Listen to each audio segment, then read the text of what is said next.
बिस्मिल्लाहिर्रहमानिर्रहीम। Programme inside the news और मैं हूं डॉक्टर सनावरी। रियासत की रिट कायम करने की बात तो की जाती है और बिल्कुल ठीक है, ऐसा ही होना चाहिए।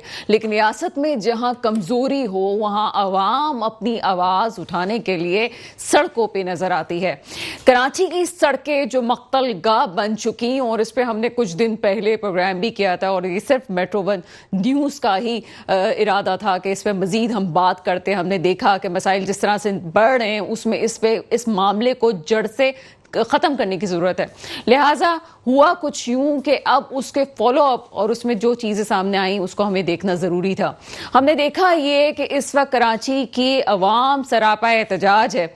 यहाँ पे कई इतलात कई जगह मिली कि जहाँ पे डंपर्स को जलाए जाने की और हैवी व्हीकल के खिलाफ एहतजाज हमें नज़र आया। यहाँ पे हमने ये भी देखा कि वज़ीर आला सिंध ने कहा कि जनाब हैवी व्हीकल सड़कों पर 6 बजे से लेके रात के 11 बजे के दरमियान नहीं चलेंगी। लेकिन तमाम इकदाम पहले भी हो चुके हैं। पहले भी एक खास वक्त मुकर्रर था कि जब हैवी ट्रैफिक सड़कों पे नजर आती है, लेकिन उसके बावजूद ये हमने देखा कि जा बजा आपको ये ट्रैफिक नजर आने लगा और हैवी व्हीकल आपने कराची की सड़कों पे देखा। कुछ तो यूं भी मसाइल हुए कि जहां पूरे कराची में तरक्याती काम जारी हैं, वहां पे जिस तरह से सड़कों का हाल है, जब हैवी व्हीकल वहां से गुजरते हैं तो उसमें डिसबैलेंस होने की वजह से भी कई वाकयात सामने आए कि जनाब सड़कें टूटी हुई हैं और ये मसले सामने आए। लेकिन कराची में खास तौर पे पिछले साल के मुताबिक अगर पूरे साल का डाटा उठा लिया जाए और अभी से सिर्फ 2 महीने की बात की जाए, यानी कि फरवरी की आज ये तारीख है, तो जितने एक्सीडेंट की हमें तनासुब नजर आते हैं वो तकरीबन 100% के करीब है। अगर यही सूरत हाल रही तो कराची की आवाम कहां जाएगी? क्या रोजाना यहां पे इसी बुनियाद पे और इस बुनियाद पे लाशें उठाई जाएंगी कि यहां पे ट्रैफिक कवानीन की पासदारी नहीं होती, या ये कहना कि जनाब यहां पे लाइसेंस बगैर किसी छानबीन के दे दिए जाते हैं? मसला हल कैसे होगा? और जब तक मसला हल नहीं होता हम इस पे बात करते रहेंगे। मेरे साथ आज प्रोग्राम में मौजूद हैं बैरिस्टर हसन अली साहब। आप माहिर कानून हैं, सर प्रोग्राम में आपको वेलकम करते हैं। Thank you. साथ मुझे ज्वाइन किया है सुखदेव हमदानी साहब ने। आप तर्जुमान हुकूमत सिंध हैं, सर प्रोग्राम में आपको भी वेलकम करेंगे। कुछ देर में मुझे ज्वाइन करेंगे आदिल अस्करी साहब, आपका ताल्लुक MQM से है, और साथ साथ मेरे साथ होंगे रफ़ीउद्दीन फैसल साहब, MQM हकीकी से आपका ताल्लुक है। आपकी तरफ आते हैं बैरिस्टर साहब, ये जो सूरत हाल है इस पे किस हद तक काबू पाया जा सकता है? जिस तरह से मैंने अपने इंट्रोडक्टरी पार्ट पे कहा कि हमने पहले भी इस पे बातें की हैं, हमने प्रोग्राम्स किया है, लोगों को बुलाया है, लेकिन हम अब इस मसले को आखिरी हद तक ले जाके खत्म करना चाहते हैं। क्या कमेंट करेंगे?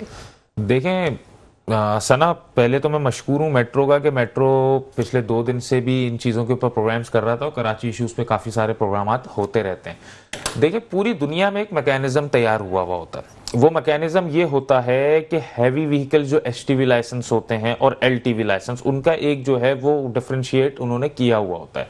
अब अलमिया इस पाकिस्तान के सबसे बड़े शहर कराची में क्या है कि यहाँ पर कानून तो मौजूद है, लेकिन कानून की इम्प्लीमेंटेशन करने वाली जो हमारे इदारे हैं, इंतजामिया है, वो नाला नजर आती है। अब आप ये देखें कि जिस तरीके से आपने एक बात कही कि पिछले 1 सालों के अंदर 8,111 इंजर्ड लोग हुए हैं फैटल एक्सीडेंट से। उसके बाद 800 के करीब लोग जो हैं इस फैटल एक्सीडेंट से और रैश ड्राइविंग के निशान वजह से हलाक हुए हैं। अब इसकी जिम्मेदारी किसके सर है? इस शहर के अंदर कानून मौजूद है, कानून के अंदर हमारे पास provincial vehicle motor vehicle ordinance भी मौजूद है, और उसके साथ साथ जो है वो Karachi division traffic engineering act, ये दोनों मौजूद हैं। अब ये दोनों इसलिए बनाए गए हैं कि एक एक्ट कानून के तहत जो है वो हम ट्रैफिक की और उसकी जो आमदोरफ्त है उसको बेहतर बनाने की मॉनिटरिंग करेंगे। दूसरा ऑर्डिनेंस 1985 का जो अमेंड हुआ 2021 तक, वो इसलिए लेकर आया गया कि उसके तहत परमिट अलाउ किए जाएंगे, उसके तहत गाड़ियों की फिटनेस चेक की जाएगी, फिटनेस सर्टिफिकेट जो है वो गवर्नमेंट इशू करेगी, गवर्नमेंट फिटनेस सर्टिफिकेट्स देगी। उसके साथ साथ जो रूल्स एंड रेगुलेशंस हैं कि किस टाइम के ऊपर उनको रोड पे आना है, ऑफ पीक आवर्स क्या होंगे, ऑन पीक आवर्स क्या होंगे, वो तमाम चीजें कानून में मौजूद है। अच्छा, माशाल्लाह सिंध गवर्नमेंट की एक तारीख रही है कि कानून पास करने में तो माहिर हैं, लेकिन कानून इंप्लीमेंट करने के अंदर उनका जो है वो जीरो इंटरेस्ट नजर आता है। और उसके जवाब में हुकूमत सिंध के तर्जुमान भी मौजूद हैं, वो अपना वर्जन उसके ऊपर देंगे। लेकिन हुकूमत सिंध ने इतने कानून पास किए हैं क्या मुझे कोई एक शख्स ये बता देगा कि पिछले 10 दिनों के अंदर 10 दिनों में 22 लोग मरे, 261 इंजर्ड हुए हैं। अच्छा, जैसे हमने कहा कि बिल्कुल 100% मतलब कि 100% रेशियो हो गया है। आपके पास कानून मौजूद है, आपके पास कानून मौजूद है, ट्रैफिक पुलिस मौजूद है। सबसे बड़ी बात, आपने एक इदारे को मफलूज किया हुआ है जो लोकल गवर्नमेंट का केएमसी का सिटी वार्डन का इदारा है। वो बना ही इसलिए था कि ट्रैफिक पुलिस के साथ कोलैबोरेशन में उनको असिस्ट करते हुए जो है वो ट्रैफिक की रवानी बेहतर बनाएगा। अफसोस के साथ ये जब हुकूमत इस चीज के अंदर संजीदा नहीं नजर आ रही थी तो कराची वालों की तरफ से कराची के मुकदमे को मैंने आज हाई कोर्ट के अंदर पेश किया है। अच्छा, मैं इसकी तफसील सुनना चाहूंगी और यकीनन ये एक क्योंकि गौर तलब पहलू है, तो पहले मैं सुखदेव साहब का भी मौक़िफ़ जान लूं। सुखदेव साहब, जो आपने इस वक्त इंट्रोडक्टरी पार्ट भी सुना और मेरे मोअज़्ज़ज़ मेहमान की बात भी सुनी, जब भी ऐसे वाक़यात होते हैं कहा जाता है कि कवानीन तो है, अमल दरामद नहीं है, इसको किस तरह से देखते हैं आप? जी अस्सलाम वालेकुम। जी बिल्कुल कवानीन तो हैं। आई एग्री विथ यू कि थोड़े कैपेसिटी के इश्यूज हैं, इम्प्लीमेंटेशन के इश्यूज हैं और इस चीज़ से हमने कभी शाया भी नहीं किया, अपनी जिम्मेवारी से हम कभी नहीं भागे। जैसे ही रैपिड राइज आना शुरू हुआ इस महीने में रोड एक्सीडेंट्स के हवाले से, जो हैवी ट्रैफिक के हवाले से जो भी डेथ्स हुई हैं, उन लवाकिन के साथ जो है हमारी हमदर्दियाँ हैं और काफ़ी जो गलत हुआ है इसमें बिल्कुल कैपेसिटी इश्यूज हैं। हम अपनी गलती का एतराफ़ करते हैं और इस चीज़ पे हम प्रोएक्टिवली हमने अप्रोच ली है। ऑलरेडी इस पे हम 2 तरह के पहले अप्रोच दे रहे थे। एक तो आपके जो इमीडिएट स्टेप्स होते हैं, इमीडिएट स्टेप्स में हमने एक रोड सेफ्टी कमेटी बना दी 6 फरवरी को। महकमा एक्साइज, पुलिस और ट्रैफिक ने जो है मिलके जो हर डिस्ट्रिक्ट में ट्रैफिक को रेगुलेट करेगी। केएमसी भी इन एक्शन आ गया to regulate the heavy traffic. उसके बाद जो लॉन्ग टर्म हमारे चल रहे थे प्लान्स जो ऑलरेडी पाइपलाइन में थे, कुछ इंप्लीमेंट भी हो गए। जैसे हम नए रूट्स बना रहे थे इस हैवी ट्रैफिक को रेगुलेट करने के लिए, जैसे शाहराह भुट्टो या अदर सच रूट्स। अब मसला ये है कि इस दिन के औकात में ऑलरेडी ट्रैफिक हैवी बैंड था, पर लगभग कोई 8000 ऐसे जो है टैंकर्स या हैवी ट्रैफिक व्हीकल्स थी जो हाई कोर्ट के ऑर्डर पे जिनको परमिट किया जा रहा था दिन में आने के लिए, जिसमें एफडब्ल्यूओ, मलिर एक्सप्रेस वे, आपके वाटर टैंकर्स और कुछ ये आपका सॉलिड वेस्ट मैनेजमेंट के कुछ जो ट्रक्स हैं। जब से ये रैपिड राइज आया तो जो भी गवर्नमेंट से एफिलिएटेड इदारे थे, जैसे एफडब्ल्यू है, ओ है, मलिर एक्सप्रेस वे है, आपका रेड लाइन बस सर्विस की जो कंस्ट्रक्शन कंपनी है, उन्होंने ये गवर्नमेंट की रिक्वेस्ट मानी कि वो दिन में, दे आर लीगली परमिटेड, वो दिन में नहीं करेंगे अपनी व्हीकल्स को एंटर शहर में। सॉलिड वेस्ट मैनेजमेंट को हमने एग्जम्प्ट किया। कल चीफ सेक्रेटरी साहब की सदारत जो हुई मीटिंग, सॉलिड वेस्ट को इसीलिए एग्जम्प्ट किया कि उनका ऑलरेडी शिकवा था कि वो ऑलरेडी उनके जो है वो व्हीकल्स कम है और शहर में सबसे बड़ा मसला है कचरे का, तो इसको हम अगर टाइमिंग चेंज करें तो मसला बढ़ जाएगा। बाकी रही वाटर टैंकर्स के हवाले से बात, कुछ 6000 ऐसे वाटर टैंकर्स हैं, 6000 जो कोर्ट के ऑर्डर पे हमारी मजबूरी है, हम गवर्नमेंट कोर्ट के ऑर्डर्स को डिनाई नहीं कर सकती, पर फिर भी हमने उसमें ये किया है। अभी रिसेंटली जब से राइज आया कि जो बड़े वाटर टैंकर्स हैं उनकी हमने दिन में एंट्री बंद कर दी है, रात से हम उनकी एंट्री वो है। अच्छा सुखदेव साहब, आपका मौक़िफ़ आया है हमारे पास, लेकिन मैं कुछ बातों की तस्हीह भी चाहूंगी कि अगर कहीं गलती है तो कुछ दिनों पहले हमने ये जो सेवरेज का निज़ाम, ये तमाम चीज़ें आप लोग देख रहे हैं, केएमसी है, आप डीएमसी है, ये जो एक वाकया हुआ ये इसी ट्रक से हुआ जिसकी हम केएमसी की बात कर रहे हैं, डीएमसी की बात कर रहे हैं।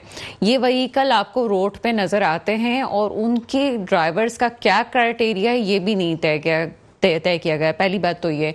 दूसरी बात ये कि जो चीज़ें आप कह रहे हैं ये कोई आजकल की कहानी तो है नहीं, ये मेरे ख्याल है बहुत पुरानी चीज़ें हैं और जिस तरह से अभी माहिर कानून ने भी बताया है कि इसके कवानीन मौजूद हैं। तो क्या जब कोई मंसूबा शुरू होता है, मेरा पॉइंट ये है कि जब कराची में कोई मंसूबा लगता है तो क्या तमाम इदारे इस बात पे क्या गौर नहीं करते कि अगर कहीं से सामान लाया जाएगा, जाहिर सी बात है, अभी जब मेरी डंबर एसोसिएशन के हेड से बात हो रही थी, ट्रक एंड डंबर एसोसिएशन के हेड जो थे, उन्होंने कहा कि जो तरक्याती काम जारी हैं उसके भी ट्रक जो हैं वो कराची में मौजूद हैं। एक तो ये बात है, तो क्या प्लानिंग नहीं की जाती कि कब कौन सा ट्रक कहां सामान सप्लाई करेगा? और दूसरी बात यह है कि अगर ये तमाम चीजें हो रही हैं तो आपने जो बातें कही हैं, क्या आप मुतमईन हैं कि ये ऊपरी तौर पे ही सही है? क्या आपको नहीं लगता कि मसले को जड़ से स्टार्ट करके फिर उसको सही करने की कोशिश की जाए? क्या कहेंगे? जी देखें, हमने डिनाई नहीं किया, हमारी कोताही है, हमने अपनी गलती मानी और हम इस चीज पे काम कर रहे हैं। हमने प्रोएक्टिवली इस पे एक्शन लिया है। एक मैकेनिज्म है जिसके तहत जो है रात के 11 के बाद ही जो है उनको जो ये कंस्ट्रक्शन रिलेटेड कंपनीज हैं इनके ट्रक्स को अलाउ किया था, बट कुछ जो कोर्ट के ऑर्डर्स के हवाले से या उनकी कोर्ट के कामात को फॉलो करते हुए चल रही थी, तो उसको हम नहीं रोक पा रहे थे। पर अभी उनको हमने ऑन बोर्ड लिया है, जिसमें FW की बात की, red line bus service company construction की बात की। मसला है, हम इस चीज को एडमिट करते हैं, कैपेसिटी के इश्यूज हैं, इसीलिए पहले वैसे तो हम 1 साल से इस पे काम कर रहे थे। पिछले साल को 35,000 चालान हमने हैवी ट्रैफिक के हवाले से किए हैं, कोई 490 से ज्यादा जो है हमने अरेस्ट भी किए। अब इसमें एक ये भी इशू आता है कि हमारे पास कोई मैकेनिज्म नहीं है कि जो हैवी ट्रैफिक के ड्राइवर्स हैं, अगर वो इंटॉक्सिकेटेड है, नशे में, तो उनको स्नैप चेकिंग के थ्रू चेक किया जाए। तो सिंध गवर्नमेंट ऑलरेडी इस चीज पे भी काम करना से शुरू कर दिया कि रूल्स में कोई ऐसी अमेंडमेंट लाई जाए, जैसे ब्रेथ एनालाइजर्स होते हैं सुखदेव साहब, एक तो मैं आपको सजेशन दे दूं, क्योंकि मैं भी ड्राइवर हूं, मैं भी ड्राइविंग कर रही होती हूं अपनी कार में। एक सजेशंस तो हम आपको दे सकते हैं कराची वाले, कि जो ट्रैफिक पुलिस के एहलकार हैं उन पे भी चेक एंड बैलेंस रखें, कि जैसे आपके ये 10 नंबर वाला इलाका हो गया, या वो वाली जगहें हैं, करीमाबाद हो गया, वो वाली जगहें हैं कि जहां पे हैवी व्हीकल गुजर रहा है, वहां पे ये पुलिस वाले जो खड़े हुए होते हैं ये क्या कर रहे होते हैं, इस पे जरा चेक एंड बैलेंस रखें कि जहां पे ये हैवी व्हीकल जा रहा है और नॉर्दर्न बाईपास से होता हुआ जा रहा है, वहां पे ऐसा नहीं है कि ट्रैफिक पुलिस नहीं होती है, लेकिन वो क्या कर रहे होते हैं, क्या चेक कर रहे होते हैं, इस पे भी मेरा ख्याल है कि नजरसानी होनी चाहिए। हमने इस पे ऑलरेडी लास्ट के 3 इकदाम लिए हैं। एक तो जो भी ट्रैफिक पुलिस वाले हैं, मोस्टली हमने उनको इक्विप किया बॉडी कैम से, ताकि वो जो भी कर रहे हैं सारे दिन में, उनकी हमारे पास लाइव फीड हो, ताकि वो कोई ऐसा जो है लीगल या रेगुलर काम करें तो उसकी मॉनिटरिंग हो सके। नंबर 1, हमने थोड़ा उसमें रुकावट है, बट अभी तक 150 से ज्यादा, ऑल दो कम है मैं मानता हूँ, 150 से ज्यादा ANPR जो है कैमरास वो इंस्टॉल कर दी, जो ट्रैफिक पुलिस को भी मॉनिटर करती हैं। कम है मानता हूँ, इसको हमने 12,000 ज्यादा लेके जाना, पर कुछ इश्यूज की वजह से वो अभी इसमें ताखीर का वो शिकार है। उस पर भी काम चल रहा है ऑलरेडी, और हमने कोई 200 से ज्यादा इन द फर्स्ट फेज कोई जो है ऑटोमेटेड कैमरास वाली गाड़ियां जो है वो भी फ्लीट्स हमने जो है रोड पे लाए हैं। इस पर ऑलरेडी काम कर रहे हैं हम, और इसको हम मजीद बढ़ाएंगे। ठीक है, मुझे अगले मौजू पे जाना है, बात करनी है। क्या हमारे पास इतना वक्त है कि हम अपने मेहमान से बात कर सकते हैं? चलें जनाब, क्योंकि तफसीली गुफ्तगू है, एक ब्रेक लेते हैं। ब्रेक के बाद मजीद हकाइक आपके सामने आने वाले हैं, हमारे साथ जुड़े रहिएगा। ब्रेक के बाद आपके सामने हाजिर हैं और बैरिस्टर हसन खान आपकी तरफ चलते हैं। बैरिस्टर साहब, पहले तो आपसे ये पूछना चाहेंगे कि अगर एक तो किसी शख्स की अगर कोई डेथ हो जाती है घर में, तो वो वैसी ग्रीफ की हालत में होता है, वो उस दुख से निकल नहीं पाता, लेकिन उसके बाद वो कानूनी तौर पे जब मदद मांगने जाता है तो वो इतना ही परेशान होता है, FIR से लेके आगे तक के मसाइल जो हैं कि क्या उन ड्राइवर्स को पकड़ा जाता है या उनके साथ कोई मामला हल होता है। लगता नहीं है कि ऐसा कुछ हो, बहुत सारे ऐसे केसेस हैं कि FIR पे ही रुक गए। आपका क्या तजुर्बा है इस हवाले से? देखिए, अगर कोई एक्सीडेंट हुआ है ना, तो उसके अंदर रियासत की जिम्मेदारी है कि उनकी मुद्दत में जो भी डिसीज की फैमिली है और कोई भी अहल खाना है, दरसा है या दोस्त वालों, उनकी मुद्दत में FIR काटते हैं। अब कराची के अंदर ये सिस्टम है कि कराची में जब वो बेचारा एप्लीकेशन अपनी फोटो करवाने लेके जाता है, तो उसको तो पहले राउंड एंड राउंड घुमाया जाता है पुलिस की तरफ से। अच्छा, ऐसे एक्सीडेंट्स के ऊपर ये है कि आपको एप्लीकेशन की भी जरूरत नहीं है, आप डायरेक्ट वर्बल बयान अपना रिकॉर्ड करा के 154 के स्टेटमेंट करवाकर FIR लॉन्च करवा सकते हैं। लेकिन इस शहर के अंदर तो वो सहूलत भी छीन ली गई। आप पुलिस के पास जाएं तो पुलिस जो है वो नाकाम नजर आती है। अब पुलिस, अच्छा FIR भी काटेगी पुलिस, तो एक लेमैन आदमी को क्या मालूम कि FIR में कौन से सेक्शन जो है उसकी FIR को भारी करेंगे और कौन से सेक्शन जो है FIR को खराब करेंगे। जैसे आपने हाल ही में नताशा वाला केस देखा था, नताशा वाले केस में 320 की FIR काट दी थी जो बेलेबल ऑफेंस था। बाद में जब उसके ऊपर एक हाइप क्रिएट हुई है तो 322 की। अच्छा, अभी जब हम ब्रेक पे थे तो बात आप कर रहे थे असेंबली की, और असेंबली की बात जब हम करते हैं तो कुछ नुमाइंदगान को लेना भी जरूरी है, स्टेक होल्डर्स को लेना जरूरी है। दानियाल सिद्दीकी MQM से हमें ज्वाइन कर चुके हैं। जी बैरिस्टर हसन खान साहब, आप कंटिन्यू कीजिएगा। जी, तो वो FIR कटी, तो इस तरीके से बेचारे लोगों को पता नहीं होता, और ऑपरेशनल जो पुलिस होती है वो FIR काट के उनको जो सेक्शंस नहीं लगते, एप्लीकेबल नहीं होते या बेलेबल होते हैं, उसमें काट के वो बेचारों को सरवाइव करते हैं। एट द एंड इन्वेस्टिगेशन आपकी ऐसी है, नाकाम इस तरीके से होती है कि वो केस में इतनी जो है वो स्टेप्टिकल सिचुएशंस क्रिएट कर देती है कि एक आदमी जो FIR वाला इंसान है वो वैसे ही थक जाता है। अब इसलिए मेजॉरिटी लोग FIR की तरफ जाने से भागते हैं। इसके अंदर ना कोई मैकेनिज्म मौजूद है, ना ही कोई असेंबली का कोई ऐसा फोरम मौजूद है, कोई स्टैंडिंग कमेटी हो, कोई आपने कोई स्पेशल कमेटी बनाई हो जो इन मामलात को, जो होम मिनिस्ट्री के अंदर आती अच्छा, है, मैं उन चाहती मामलात हूँ को चूंकि हम देखें। ये अवेयरनेस के लिए भी काम कर रहे हैं, हमसे सिर्फ प्रोग्राम के लिए नहीं कर रहे। आपने कौन सी दफात के हवाले से बताया है कि अगर कोई शख्स अफेक्टी है, उसकी फैमिली अफेक्टी है, ये एक्सीडेंट का केस हुआ है, तो किन दफात के तहत जो है वो केस हो सकता है उनका? देखें, इसके अंदर मुख्तलिफ एफआईआर के सेक्शंस होते हैं। एक सेक्शन जो है वो अगर गाड़ी ओवर स्पीडिंग है तो 279 पाकिस्तान पीनल कोड का मौजूद है।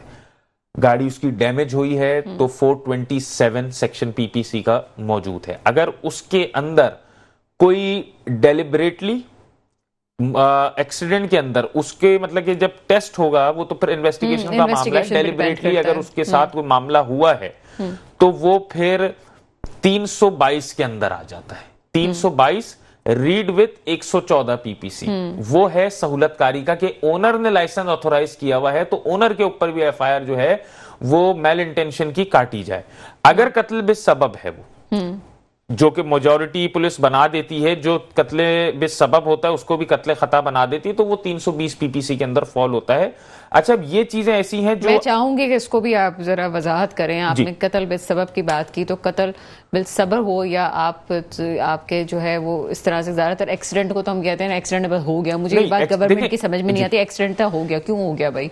ये भी तो एक मसला है। देखिए, एक्सीडेंट एक होता है, आपने एक जुमला बड़ा वो, क्योंकि पुलिस डिपार्टमेंट पे भी सवाल उठता है ना, आपने एक जुमला कहा है यहाँ पे जो बना देती है, मैं चाहूंगी कि इसको भी आप उसके अंदर होता ये है ना कि जब एफआईआर के लिए आप जाते हैं 154 का आपका स्टेटमेंट होता है, तो 154 के स्टेटमेंट जो ऑथर ऑफ द एफआईआर होता है, वो ऑथर ऑफ द एफआईआर तमाम कंटेंट्स उसकी जो नरेशन करनी होती है एफआईआर के अंदर, स्टेटमेंट के अंदर, वो उस तरीके से नहीं करता, जिसकी वजह से लूपहोल्स क्रिएट होकर वो सेक्शन उसके ऊपर एप्लीकेबल नहीं होता। अच्छा, अब आपने एक्सीडेंट की बात की। देखिए, एक होता है एक्सीडेंट, एक होता है फेटल एक्सीडेंट। यहां पर तो फेटल एक्सीडेंट्स हो रहे हैं, एग्रीवेटेड कह लें, फेटल कह लें, कि जानलेवा हादसा जिसके अंदर कॉजिंग टिल डेथ, मौत तक के लिए जो है वो एक्सटेंड हो रहा है कि लोग मर रहे हैं, तो उसके ऊपर जो है वो, लेकिन अब अल्हम्दुलिल्लाह हमारी जुडिशरी के अंदर बहुत सी चीजों के अंदर जो फ्रेमवर्क है, रिफॉर्म्स आए हैं, तो जब मामला चालान की तरफ जाता है, चार्जशीट करना होता है, तो बहुत से माशाल्लाह से हमारे मजिस्ट्रेट्स और जुडिशरी के अंदर ऐसे लोग अब पढ़े लिखे आ गए हैं कि वो सेक्शंस इंक्लूड करवा देते हैं। अच्छा, एक अवेयरनेस और है कि मेजॉरिटी, मेरे पास कल से कंप्लेंट्स आ रही हैं कि हमारी एफआईआर लॉन्च नहीं करी जा रही, ये नहीं हो रहा, वो नहीं हो रहा, तो उसका भी एक हल मौजूद है कि आप कोर्ट के अंदर जाके एप्लीकेशन देके अपने वकील के थ्रू, लर्नेड काउंसिल के थ्रू आप कोर्ट के अंदर जाएं, एप्लीकेशन लगाएं, और जज अगर समझेगा मेंटेनेबिलिटी उसकी और वो जुडिशियल माइंड अप्लाई करते हुए ये सोचेगा कि ये कॉग्निजेबल ऑफेंस बनता है, तो डायरेक्ट फिर जो है justice of peace, ex officio justice of peace की पावर रखते हुए जो ऑनरेबल जजेस हैं हमारे डिस्ट्रिक्ट जज के, एडिशनल डिस्ट्रिक्ट जजेस, वो फिर अपनी पावर को एक्सरसाइज करते हुए एफआईआर लॉन्च करने के ऑर्डर्स दे देते हैं। यहाँ पे हसन, मैं मजीद भी बात करना चाहूंगी आपसे, क्योंकि जहाँ यहाँ पे पुलिस डिपार्टमेंट पे सवाल उठता है, इतना ही जो है वो काले कोर्ट पे भी सवाल उठता है कि वो किस हद तक ऑपरेट करते हैं, और वो शख्स जितना मुकदमात में उलझेगा उसको भी कितने मसाइल का सामना है। और जिस तरह से आगे भी हसन बताएंगे कि उन्होंने किस तरह से अभी मुकदमात की पैरवी कर रहे हैं। मुझे इस वक्त दानियाल सिद्दीकी ज्वाइन कर चुके हैं MQM से। सर, प्रोग्राम में आपको वेलकम करते हैं। Thank you very much. अस्सलाम वालेकुम जी। दानियाल, क्या कहेंगे? इस वक्त सूरत हाल है काफ़ी तशवीशनाक होती जा रही है, लेकिन मसले के हल तक हम भी पीछा नहीं छोड़ेंगे। कराची के अवाम को मरने के लिए छोड़ दिया गया है। MQM का क्या मौक़िफ़ है सारे अमूर पे कि किस तरह से चीज़ें हल हो सकती हैं? देखिए, हर चीज का ना कोई रूट कॉज होता है। यहाँ पे जितने भी इंसिडेंट्स हो रहे हैं, चाहे वो डंपर से हो, चाहे वो किसी भी हैवी व्हीकल के थ्रू हुए हों, उसके ऊपर अब तक पुलिस ने, आप ये देखिए कि क्या काम किया। पुलिस हुकूमत के पास आती है, उनके डिपार्टमेंट के अंदर आती है, उन्होंने अब तक कोई भी, आप देखिए, पेशरफ नहीं हुई। पिछले 2 महीने के अंदर इतनी अमवात हो चुकी हैं, फैमिली उजड़ी है। ठीक है जी, एक फैमिली थी, 2 बच्चियां थी छोटी छोटी, उनके माँ बाप मर गए, वो बच्चियां आज लावारिस हैं। जिन सरकार को सिर्फ बात यह है कि वो जो मेरिट के ऊपर अगर वो भर्तियां करें किसी भी डिपार्टमेंट में, स्पेशली इन पुलिस, तो जाहिर बात है जब वो मेरिट होगा तो जाहिर इंसान आगे काम भी सही करेगा। रिश्वत का बाजार गर्म है। हाउएवर, अभी हमने एक प्रेस कॉन्फ्रेंस भी की है थोड़ी देर पहले, हमारे जो पार्लिमानी लीडर हैं उन्होंने, और कल एक स्टैंडिंग कमेटी का इजलास बुलाया है हमारे पास, एक्साइज एंड टैक्सेशन की है, तो उसमें हम ये चीज को रिव्यू कर रहे हैं कि ये जो लाइसेंसेस देते हैं हैवी ट्रैफिक के, उसको रिव्यू करवा रहे हैं और उसके अंदर हम देखेंगे कि क्या करप्शन है क्या नहीं है, ताकि जिन लोगों ने बगैर कुछ देखे हुए, बगैर कोई टेस्ट लिए हुए ड्राइवर्स को लाइसेंसेस दिए हुए हैं, उनको देखा जाए और उनको फिर रिवोक करवाया जाए। जी जी। अच्छा, ये भी मुझे बताइएगा कि ये चीज़ें ठीक है, हम कह रहे हैं कि कवानीन है, सब कुछ है, मुझे एक और रोशनी डालिएगा इस बात पे कि यहाँ पे जो तामीरात हो रही हैं, ख़ास तौर पे हम ये रेड लाइन मंसूबे की बात करें, और बहुत सारी जगहें जो हैं वो इंतज़ामी अमूर सवालिया निशान बन चुके हैं। क्या MQM स्टेक होल्डर होने की हैसियत से कहीं उन्होंने ये मुद्दा उठाया कि इस मामले को जल्दी जल्दी हल किया जाए, क्योंकि एक बहुत बड़ी वजह ट्रैफिक हादसात की ये मसाइल भी हैं कि हर जगह जो है वो काम हो रहा है और जिसकी वजह से सड़कें ख़राब हो चुकी हैं।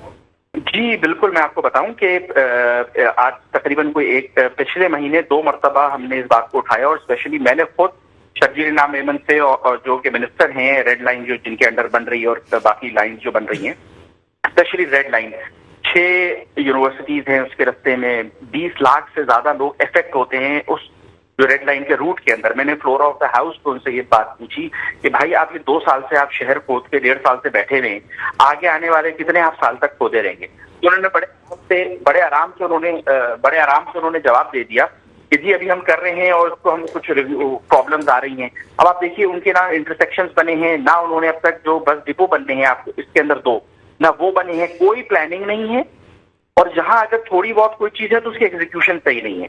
आप अंडरपासेस ले लें, आप इनके जो फ्लाईओवर बने, गुलिस्तान जौहर का अंडरपास अभी बना था, 2 मरतबा उसमें एक तो ब्रिक्स लगा दिए, वो पेवर ब्रिक्स, जबकि एस्फल्ट का बनता है दुनिया के अंदर। इन्होंने पेवर ब्रिक्स लगाए, टफ ब्रिक्स, और उसको भी निकाल के दोबारा लगा रहे हैं। टैक्स पेयर्स मनी जाया हो रहा है और उसकी वजह से जो जानी और माली नुकसान हो रहा है शहर के लोगों का, वो अलग है। चलिए दानियाल, आपकी तरफ आती हूँ कुछ देर में। अब हसन, आपसे स्पेशली सवाल पूछना चाहूँगी कि कराची में जहाँ देखे मसाइल हैं, कानून की पासदारी उस तरह होती नहीं है। रिसेंटली हमने कुछ दिनों पहले इस पर बात की थी कि सिंध हाई कोर्ट ने इकदाम जारी किए थे, ये जो हमारे भिखारी लोग हैं जगह जगह, और ख़ासतौर पर ये रमज़ान के दिनों में ज़्यादा पूरे पाकिस्तान से आते हैं, ख्वाजा सराओं के हवाले से बात की थी, और हंगामी तौर पे हुक्म दिया था कि इन सबको जो है वो क्लियर किया जाए, इनको हटाया जाए। वो हंगामी तौर पे अगर ऑर्डर्स दे दिए जाएं और फिर भी आपको रोड पे सब कुछ नज़र आ रहा है, क्या ये तौहीन अदालत है कि हुकूमत उसके इंतज़ामिया कोर्ट के ऑर्डर्स को ना माने? आपने ये सवाल कर लिया, वरना कुछ चीजें मैंने प्लान की हुई थी लीगली, तो वो नहीं मैं डिस्क्लोज करूंगा। बट ये जो honourable high court of Sindh ने जो ऑर्डर पास किया था, एडवर्स ऑर्डर, उसके ऊपर शुरू के 2 दिन कंप्लायंस हुई थी, आपको भी याद होगा। पुलिस जो थी वो सिग्नल्स के ऊपर वेरी नेक्स्ट डे मुझे कराची में फिर भी नजर आए हैं। बेहतरीन नजर, उसी दिन सून आफ्टर 1 आवर एक मोमेंटम क्रिएट हो गया था इंतजामी यूनिट्स की इंतजामिया की जानिब से, जो उनको क्लियर करवा रहे थे। आफ्टर 2 डेज एक सेटबैक दोबारा हो गया कि यहां से, अच्छा मसला यहां पर यह है कि एक इशू से हटने के लिए दूसरा इशू क्रिएट हो जाता। आपने देखा होगा जब ये गदागरों को हटाने की, बेगर्स को यहां से बिल्कुल परमानेंटली रिमूव करने की जब एक ऑर्डर पास हुए, उसके आप टाइम लिमिट निकालें तो 1 हफ्ते बाद ये डंपर्स वाले आने शुरू हो गए। अब जब डंपर्स वाले हुए तो मीडिया, पूरी जो आपकी सोशल मीडिया है, आपकी पब्लिक है, वो मेजॉरिटी वहां पर लग गई।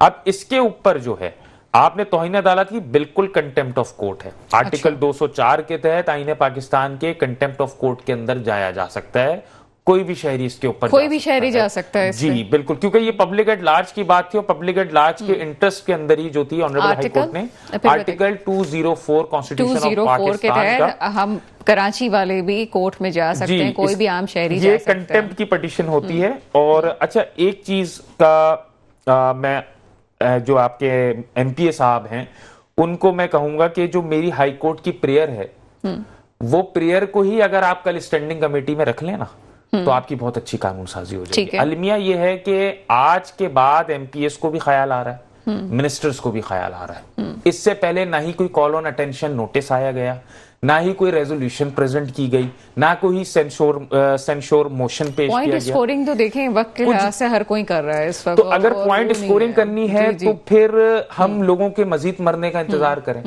हम लोगों को जो है मजीद पब्लिक की जो सेफ्टी है, सिक्योरिटी है, उसको फिर हम रिस्क पे रखें। ये क्वेश्चन रेज होता है ना कि जितने स्टेक होल्डर हैं, चाहे वो जमात इस्लामी है, किसी ने MKM आवाज हो, नहीं उठाई, या अभी पीपल्स पार्टी हो, ये अभी का तो मसला नहीं है, ये हो रहा है। जबकि अमेंडमेंट मौजूद हैं, सेक्शंस मौजूद हैं। अब वो सेक्शंस, जाहिर सी बात है, मैं मीडिया पे कहूंगा तो लेमैन पर्सन को समझ नहीं आएंगी, बट जो कानून साज हैं उनको बहुत हद तक समझ आ जाएंगे। तो अगर उन्हीं सेक्शंस के अंदर ही फर्दर अमेंड करने की जरूरत हो तो मेरी प्रेयर में जो मैंने ऑनरेबल हाई कोर्ट से जब मैं आपको डिफाइन करूंगा, डायरेक्शन मांगी है वो लूंगा। जी।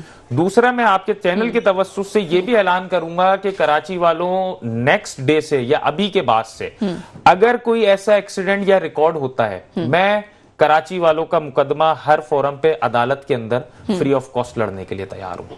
कराची के अंदर जो भी डिसीज फैमिली हो वो मुझसे राब्ता कर सकती है, राब्ता करके मुझसे आके मिले, मेरी पूरी लीगल टीम और मैं फ्री ऑफ कॉस्ट कराची वालों के खातिर हर मुकदमा हर कोर्ट के अंदर अपियर होके फ्री ऑफ कॉस्ट लड़ेंगे। अब मैं आ जाता हूं पिटीशन की तरफ। देखिए, पिटीशन के अंदर एक तो मैंने आपको जो स्टार्टिंग ऑफ दी प्रोग्राम था, जो उसके मीडियम था, उसके अंदर मैंने आपको बताया था कि इंजरीज कितनी है, डेथ्स कितनी है, पिछले 10 डेज के अंदर डेथ्स कितनी है। गवर्नर सिंध साहब की मैं प्रेस कॉन्फ्रेंस कोट कर रहा हूं, मेरे अल्फाज नहीं है। उन्होंने बताया था 50 एक्सीडेंट्स कॉज्ड बाय डंपर्स की वजह से 50 एक्सीडेंट्स हुए। ये भी हाल ही की प्रेस कॉन्फ्रेंस है। डीआईजी ट्रैफिक अहमद नवाज साहब ने, उन्होंने अपनी एक प्रेस कॉन्फ्रेंस के अंदर ये बात कही थी कि 2 बच्चे 13 से 15 साल के दरमियान के हलाक हुए। उसके बाद अब मैं प्रेयर्स क्या लेकर गया हूं हाई कोर्ट के अंदर, मैंने क्या डायरेक्शंस ऑनरेबल कोर्ट से मांगी हैं। मैंने ये डायरेक्शंस मांगी हैं जिनको मैंने फरीक बनाया है कि भाई आप जो है प्रोविंशियल मोटर व्हीकल 1980 इसका जो 2015 का जो एक्ट है, अमेंडेड एक्ट, उसके तहत उसके कुछ सेक्शंस हैं, उसके बगैर परमिट ना दें। ठीक है, उसके अंदर पूरी आपके रूल्स एंड रेगुलेशंस मौजूद हैं, परमिट कैसे इशू होगा, कैसे नहीं इशू होगा। सेकंड, मैंने उनसे मांगी है कि उनकी registration security and exchange commission से मंजूर शुदा हो। ये भी एक्ट का और ऑर्डिनेंस का पार्ट बना हुआ है। फर्दर किसी को लीगल असिस्टेंस चाहिए तो मैं सारे रूलिंग्स और सारी चीजें रखने को तर्जुमान सिंध हुकूमत भी हमें सुन रहे हैं और वो इस पे कमेंट भी करेंगे कि आप जो है वो तमाम चीजें आपने तो अपनी गलतियां एक्सेप्ट कर ली हुकूमत की तरफ से। आपने पिटीशन ये दायर कर चुके हैं आप, और ये जो है वो केस लग चुका है अदालत में। केस पिटीशन फाइल हो गई है। आज उसके ऊपर जो है प्रेजेंटेशन भी उसकी हो चुकी है अल्हम्दुलिल्लाह। फिक्सेशन जो है इंशाल्लाह। आपने इसको केस को किस तरह से दायर किया है, इसमें फरीक कौन कौन होगा? मैंने आपको बताऊं, मैंने इसके अंदर फरीक बनाया है secretary establishment division federation of Pakistan. आपकी वही बात आ गई जो हुकूमत सिंध ने कही कि कुछ लॉज जो हैं वो वफाक के हैं, तो पहला फरीक आ गया वफाक का, वो भी जवाब देंगे। उसके बाद जो लाइन बाय लाइन मैंने जो रेस्पोंडेंट्स बनाए हैं उसके अंदर चीफ सेक्रेटरी साहब हैं, ब्यूरोक्रेसी के हेड। अनफॉर्चुनेटली, अच्छा, मैं यहाँ पे चाहूंगी कि मैं आपकी बात से पहले सुखदेव का भी मौकफ थोड़ा सा ले लूं। सुखदेव साहब, आप काफी देर से खामोश हैं और मैं चाह रही थी कि कुछ चीजों पे आप रोशनी डालें। अभी जिस तरह से बैरिस्टर साहब हमारे साथ मौजूद हैं, हसन खान साहब, वो कह रहे हैं कि उन्होंने पिटीशन दायर कर दी है, कोर्ट में केस लग जाएगा, उन्हें फरीकैन के नाम भी बताएं। ये किस हद तक, जाहिर सी बात है आपकी बातों से अंदाजा हो रहा है कि आप चीजों को हल करने की तरफ जा रहे हैं। क्या आप पर्सनली चूंकि विलिंग हैं कि इस चीज को हल करने के लिए, आप खुद बैठेंगे, चीजों को देखेंगे कि किस तरह से ये मामला हल हो सकता है? और ये इनका ये कहना है कि इन्होंने जो पिटीशन दायर की है, इनके पास जो पेपर है, अगर वही पढ़ लिया जाए तो मसले हल हो सकते हैं। क्या कहेंगे? जी, कानून साजी हो सकती है उसके अकॉर्डिंग। जी, ओपिनियन हो सकता है कि जाति की जो है वो कानून साजी मदद कर सकता है हमें, तो बात है। थोड़ा मेरे ख्याल में चीजों को मिसकंसेप्ट भी नहीं करना चाहिए। जैसे वकील साहब ने कहा कि मैकेनिज्म का इशू है या पुलिस रजिस्टर नहीं करती, मैं इनको बताता चलूं, स्टैंडिंग कमेटी और बोर्ड भी है। उसके अलावा जो है 171 तक आपकी हेल्पलाइन बनी हुई IDPP, अगर कोई FIR का इशू होता है तो वहाँ पे आप जा सकते हैं। कोर्ट्स के अलावा कोर्ट में भी आप जा सकते हैं। बिल्कुल दूसरे भी इदारे, जैसे मैं खुद बोर्ड मेंबर हूँ ह्यूमन राइट्स कमीशन का, ऐसे भी इदारे बने हुए हैं जहाँ पे आप समझते हैं कि आपकी जो है बेसिक इंसानी हकूक की या जैसे इस तरह की वायलेशन हो रही है, कोई रजिस्टर नहीं हुई, तब करवा सकते हैं, वहाँ पर इदारों को अप्रोच कर सकते हैं। There is mechanism place. ऐसी नहीं है कि पुलिस या फोर्स जो है वो इग्नोर करती है। कोई आइसोलेटेड केस हुआ तो अलग बात है। पहली बात, ट्रांसजेंडर के हवाले से बात चली, मैं यहाँ पे ऐड करता चलूँ,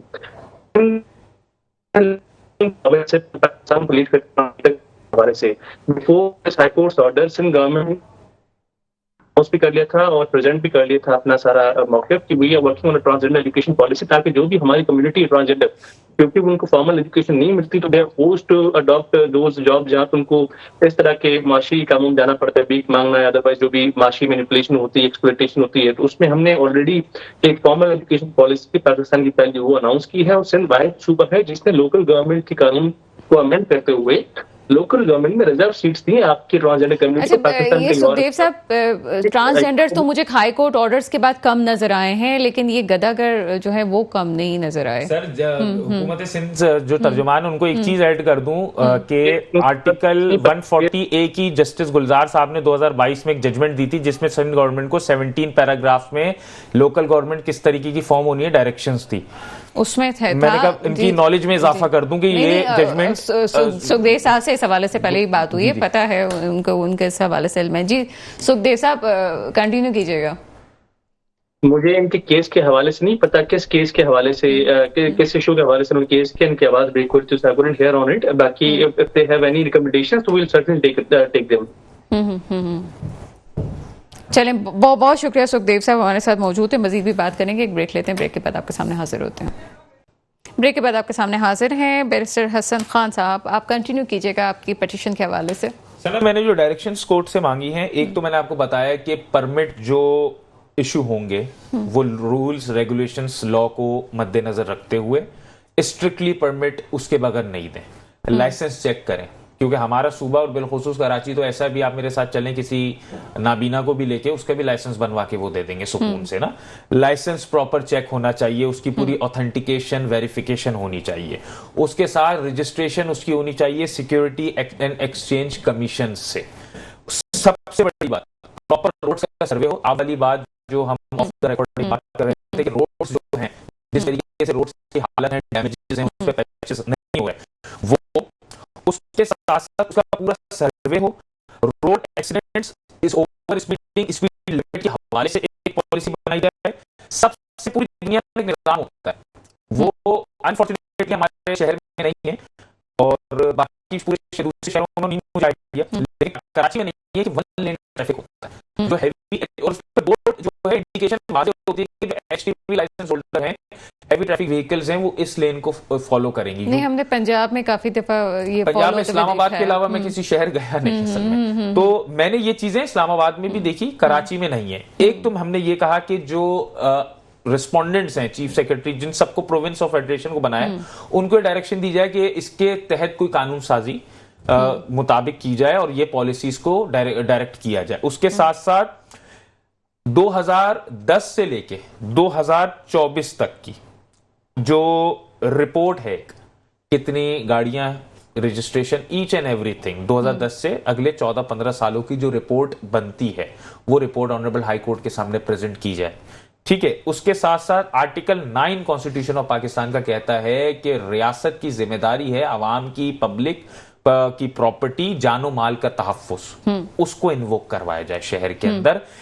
आखिरी जो चीज मैंने उनसे मांगी है कि रिस्पोंडेंट्स को जो कानून बने ना, उस कानून के तहत ही मैं आया, वो सेक्शंस मैंने अपनी पिटीशंस की मेमो के अंदर पार्ट बनाया, पिटीशन के अंदर। आपकी वो बात बीच में रह गई थी, आप फरीकैन का बता रहे थे कि कौन कौन फरीकैन है इसमें। फेडरेशन ऑफ पाकिस्तान से secretary establishment division, chief secretary Sindh, additional chief secretary home department, IG Sindh साहब, डीआईजी ट्रैफिक पुलिस कराची, उसके साथ लाइन से तमाम एसएसपीज जो ट्रैफिक जोन्स देखते हैं, अपने अपने सेक्शंस देखते हैं, उन सबको फरीक बनाया ताकि वो पूरे डिस्ट्रिक्ट्स की एक कंसोलिडेटेड रिपोर्ट कोर्ट के सामने पेश करें, जो हमने प्रेयर ली है उसके हिसाब से कोर्ट को सेटिस्फाई करें।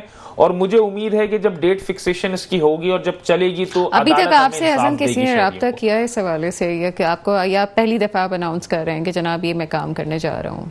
राब्ता किस हवाले से? नहीं, मतलब ये आपके केस के हवाले से, क्या जो फरीकीन हैं क्या उनको वैसे पता चला कि आपने केस किया है?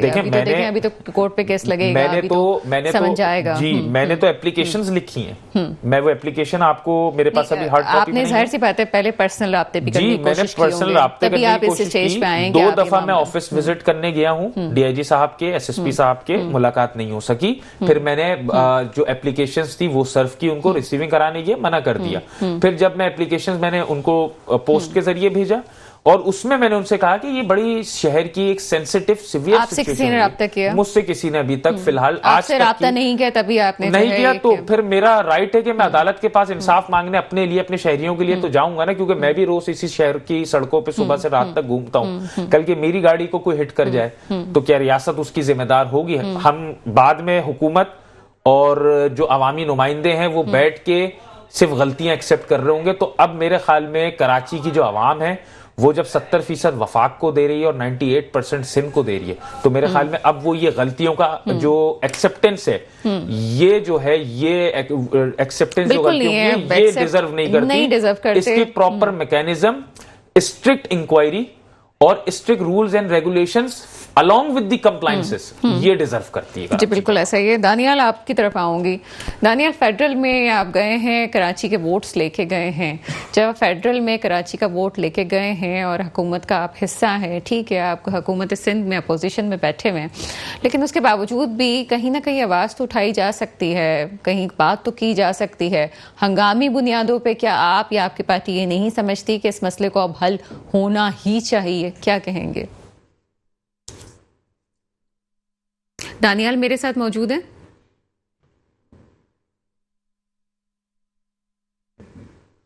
ठीक है, ठीक है। दानियाल से अभी कुछ देर में हमारा राब्ता होता है। बात करते हैं इस वक्त हसन से। हसन, ठीक है, हम तमाम चीज़ें कर रहे हैं, लेकिन जहाँ एक बात मेरी रह गई थी, हम पुलिस डिपार्टमेंट की बात कर रहे हैं, यहाँ पे तनकीद भी हुई, दानियाल ने भी इस पे तनकीद की है। उसी तरह से कोर्ट के निज़ाम से भी लोग खाइफ हैं कि किस तरह से आप राब्ते कर सकते हैं। क्या सिर्फ आपके इंडिविजुअल की बात नहीं है, और बहुत सारे नकाइस हैं इस निज़ाम में कि जहाँ राब्ता करते हुए डर लगता है। इसको किस तरह से देते हैं आप? सना, देखिए, जब हम यहाँ बैठे हैं ना, हम अपना वर्जन दे सकते हैं, हम फ्रीली अपना वर्जन दे सकते हैं। एमपीएस हो, मिनिस्टर्स हो, कोई भी हो, वो फ्रीली अपना वर्जन दे सकता है। लेकिन जब आप कोर्ट जाते हैं ना, कोर्ट के अंदर आप वर्जन नहीं दे सकते, आप कानून के मुताबिक बात करेंगे। आप जो कानून कहेगा, जज भी उनसे बाउंड डाउन है, जो जज है बियॉन्ड नहीं है उससे, और जो वहां पे उनको प्रेजेंट कर रहे होंगे काउंसिल, वो भी उससे बियॉन्ड नहीं है। रूल्स, जो कानून है, लॉ, एज पर लॉ आपको चलना है। अब यहां पर गलती सबसे बड़ी आ जाती है आपकी इन्वेस्टिगेशन की। एफआईआर होगी तो कोर्ट में जाएगी ना, एफआईआर नहीं होगी तो कोर्ट में कैसे जाएगी? जब इनिशियल स्टेज ही आप कमजोर कर देंगे, इन्वेस्टिगेशन के अंदर अपनी जो एक बोनाफाइडी है, उस बोनाफाइडी को यूज नहीं करेंगे, अपनी एक अच्छी नीयत के साथ इन्वेस्टिगेशन नहीं करेंगे, तो आप खुद बताएं, कोर्ट्स जो हैं वो जब एज पर लॉ जो कानून कहेगा कि भाई इस सेक्शन के अंदर बेल बनती है, सीआरपीसी कहता है जब कि भाई ये वाले सेक्शन बेलेबल है, तो फिर तो बेल देनी पड़ेगी उस शेड्यूल के। एफआईआर पे नकाइज जो हैं, जो प्रोग्राम सुन रहे हैं उनको देखना चाहिए कि एफआईआर के नकाइज जो हैं और उसमें क्या चीजें, वो भी जरूरी है। दानियाल, आपकी तरफ आएंगे, जल्दी से सवाल पूछ लेते हैं आपसे। फेडरल में आप बैठे हुए हैं, कराची में मसाइल हैं, फेडरल में आप कराची के वोट से ही गए, सिंध के वोट से गए। अगर कराची में ये सूरत हाल है कि लोगों की जाने जा रही हैं, हंगामी इकदाम क्या हो सकता है जो कि एमक्यूएम जिम्मेदारी लेती है कि उस पर आगे जाएगी? देखिए, ऑलरेडी हम फेडरल गवर्नमेंट के साथ अनऑफिशियल चैनल्स के ऊपर उनसे ये मामला उठा चुके हैं कि इस मामले के ऊपर देखा जाए और एक इंक्वायरी कमीशन बिठाया जाए। प्लस ये कि जब इंशाल्लाह ताला नेशनल असेंबली का सेशन स्टार्ट होगा तो इंशाल्लाह ताला एमक्यूएम की तरफ से इस मामले को नेशनल असेंबली के अंदर भी उठाया जाएगा। और इसके अलावा जो है आपका जो इंटीरियर मिनिस्टर है, उनके साथ भी इस मामले को टेकअप किया गया है। लेकिन मैं आपको एक बात बताऊं, फेडरेशन के अलावा असल रिस्पॉन्सिबिलिटी जो इस वक्त यहाँ पे कराची के साथ हो रहा है ना, वो 110% सिंध हुकूमत की है। क्योंकि सिंध हुकूमत, आप देख लीजिए, रेड लाइन, आप अभी बात हो रही थी रेड लाइन के ऊपर, जो रोडों का हाल है, मेयर कराची काम नहीं कर रहा है, पुलिस जो है उसका कोई पुरसाने हाल नहीं है, सारे लोग जो है वो नॉन मैरिट के ऊपर आते हैं, और उसके नताइज ये हैं। अगर फंडामेंटल्स को सही कर लिया जाए किसी भी चीज के अंदर, तो आने वाले दिनों के अंदर हमें परेशानियां नहीं होंगी। हम जो चीज को जिस चीज की हम प्ली ले रहे हैं, वो भी यही ले रहे हैं कि भाई आप रिश्वत लेके लाइसेंस दे देते हैं, रिश्वत लेके फिटनेस सर्टिफिकेट दे देते हैं। एक अंधा दे दीजिए, हम सब लोग बैठे हैं, हम सब लोग कराची के अंदर हैं, आप में से मेरे ख्याल से किसी को भी एक अंधा, एक दूसरे में से, ये हमारे जो दूसरे और पार्टिसिपेंट है, वो आपको भी दे दें तो आप भी लाइसेंस बनवा के दे देंगे। पैसे चल रहे हैं ना, तो जब तक ये पैसे का मामला खत्म नहीं होगा, उसके ऊपर कर्व नहीं करेगी सिंध गवर्नमेंट। ये भत्ता जो ले रही है ऑफिशियली अनऑफिशियली, वो जब तक खत्म नहीं करेगी सिंध गवर्नमेंट, उस वक्त तक यही हालात रहेंगे। और कराची वाले जो है वो पिसते रहेंगे, बावजूद इसके कि टैक्स भी हमने। बहुत शुक्रिया दानियाल, मेरे साथ मौजूद थे बैरिस्टर हसन खान, आपका बहुत शुक्रिया। सुखदेव हमनानी हमारे साथ मौजूद थे, आपका बहुत शुक्रिया। मसला ये है कि इंडिविजुअल जिम्मेदारियां भी कहीं ना कहीं महसूस करनी चाहिए। क्या वो लोग जो किसी गलत काम में नहीं है, क्या मैं और आप, हमने भी ऐसा तो नहीं किया कि अपने लाइसेंस बनवाने के लिए हमने रिश्वतों का इस्तेमाल किया हो? हम जब गलत काम की एक पहल रखते हैं, एक बेबी स्टेप भी अगर गलत काम की तरफ जाए तो पूरा निज़ाम आहिस्ता आहिस्ता ख़राब होना शुरू हो जाता है। कहीं ना कहीं मैं और आप भी बहुत सारी चीज़ों के जिम्मेदार हैं। क्या हम ट्रैफिक के कवानीन पर अमल दरामद कर रहे हैं? क्या हम ठीक तरह से गाड़ी चला रहे हैं? क्या हम दूसरों की जान और अपनी जान को खुद खतरे में नहीं डाल रहे? बहुत सी गलतियां हैं, बहुत कुछ है जो इस पर होना चाहिए और होगा। हम भी आपके साथ बैठे हुए, मेट्रो टेलीविजन आपके साथ है जो काम करेगा, लेकिन अखलाकी तौर पर अपने भी फ़राइज़ को पहचानें। मेरे मुल्क पर हुक्मरान आए जो वाकई ही मेरे मुल्क के मुस्तकबिल की हिफाजत करें। इसके साथ ही प्रोग्राम का वक्त ख़त्म होता है। मुझे इजाज़त दीजिएगा। खुदा हाफ़िज़।